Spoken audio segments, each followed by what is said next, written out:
Share করেন তাড়াতাড়ি, অতি দ্রুত ভিডিও শেয়ার করেন। ওয়াও বাইরে ভাই, আল্লাহ আমারে দিচ্ছে রে ভাই, আল্লাহ আমারে দিচ্ছে। আপনারা দেখতেন চান কি দিছে? তাহলে চলুন আর ভিডিও শেয়ার করেন তাড়াতাড়ি, অতি দ্রুত ভিডিও শেয়ার করেন। ওয়াও দেখেন এক বস্তা ডিব্বা, এই যে এখানে একটা, এটা ভর্তি, দেখছেন নি? 10টা আল্লাহ আমারই দিছে, 10টা।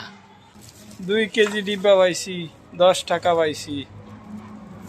এই 10 টাকা পাই আমি অনেক খুশি। কারণ কি জানেন, সারাদিনের পরিশ্রমের পর 10 টাকা কামাই করতে পারলে মনে অনেক শান্তি পাই। 1 মাসের খাওয়ারটা জোগাইতে হইব রে ভাই। আসলে কোম্পানিতে কোনো ওভার টাইম নাই, 1500 টাকা বেতন পাই। সবাই দয়া করে আমার এই ভিডিওটা শেয়ার করেন আর ফেসবুক পেজটি ফলো দিয়ে দিন, একটা লাইক দিয়ে দিন, এটাই চাও আপনাদের কাছে।